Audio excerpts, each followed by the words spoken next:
박혁 전도자가 감정적인 이유. 성경에서는 믿어서 경험하는 자 아브라함이 있다면 경험해서 믿는 자 도마가 존재합니다. 이것은 아브라함과 도마만이 해당되는 것이 아니라 아브라함과 같은 믿음을 가진 자와 도마와 같은 믿음을 가진 자로 나눠질 수 있습니다. 믿음은 보이지 않는 것을 있는 것처럼 믿는 것입니다. 만약 당신이 부활을 진정으로 믿는다면 기쁨이라는 감정이 동반되게 됩니다. 이것은 곧 부활하신 예수님을 보고 기쁨에 가득 찬 제자들을 통해서 볼 수 있고, 성령의 열매에도 기쁨이 존재합니다. 성령의 열매에서 사랑도 빼놓을 수 없는 감정입니다. 진짜 믿음은 감정을 동반합니다. 여기서 알아야 할 것은 감정도 두 가지 감정이 있다는 것입니다. 외부적인 영향으로 인한 감정과 내부적으로 인한 감정이 존재합니다. 외부적인 감정은 외부에 따라 감정이 달라지기 때문에 일관성이 존재하지 않습니다. 곧 상황에 따라 감정이 요동합니다. 당신을 기쁘게 하는 상황이 올 때는 기쁘지만 그 기쁜 상황이 아닌 다른 상황이 오면 기쁨이 금방 다른 감정으로 변하게 됩니다.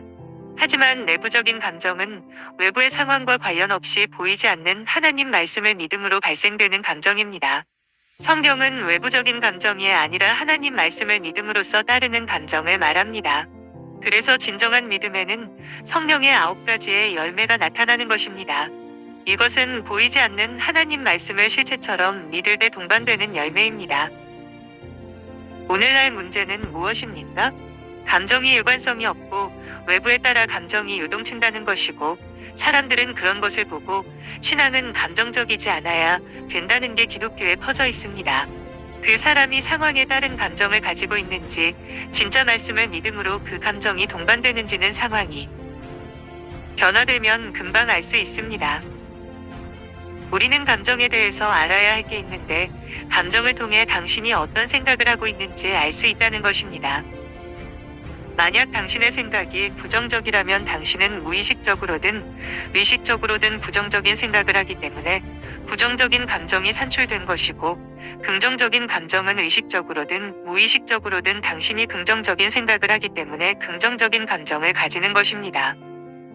우리는 관념을 통해 자신의 생각이 어떠냐에 따라 어떤 것을 보고 판단하고 분별하고 받아들일 때 영향을 끼친다고 했는데, 생각뿐만 아니라 감정도 생각의 결과물이기 때문에 당신의 감정에 따라서 어떤 것을 보고 판단하고 분별하고 받아들일지 알게 됩니다.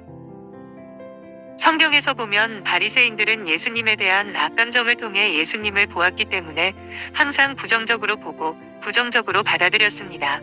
아무리 예수님이 어떤 선한 일을 했더라도 그런 부정적인 감정을 통해서 어떤 것을 보면 당연히 부정적인 것만 눈에 들어오게 되고 선한 것도 악하다고 받아들이는 것입니다. 그럼 다시 본론으로 들어가자면, 믿음은 외부적인 감정이 아닌 내부적인 감정을 동반합니다. 곧 보이지 않는 것을 경험하게 됩니다. 왜냐하면 당신이 무엇인가를 경험하게 될 때 감정이나 느낌을 가지기 때문입니다. 그래서 성경의 기도의 법칙 중 항상 기뻐하고 쉬지 말고 기도하고 항상 감사할 수 있는 이유는 우리가 보이지 않는 하나님 말씀을 실체적으로 내부에서 이미 받은 것을 믿었기 때문에 기뻐하고 감사할 수 있는 것입니다. 곧 당신이 정말 당신이 소망한 것을 받았다고 믿는다면 믿음은 실제랑 같기 때문에 실제 받았던 그 느낌, 감정이 동반된 것입니다. 그래서 그 사람의 감정을 보더라도 그 사람이 진짜 믿는 사람인지 아닌지 알 수 있습니다. 당신이 기도해도 왜 기쁘지 않을까요? 당신은 받지 못한다고 믿기 때문입니다. 믿는 사람인데 얼굴이 기쁨이 하나도 없다면 진정으로 마음으로 믿고 있지 않다는 증거입니다. 오늘날 대부분 지적 동의를 자신은 마음으로 믿고 있다고 착각하는 사람들이 많이 있습니다. 제가 또 말하고 싶은 것은 박혁 전도자가 감정적이다라고 부정적으로 보는 자들이 많은데, 믿음과 내부적인 감정이 연결됐다는 것이 모르기 때문입니다. 그리고 박혁 전도자의 설교가 사람들에게 울림이 있는 이유가 뭘까요?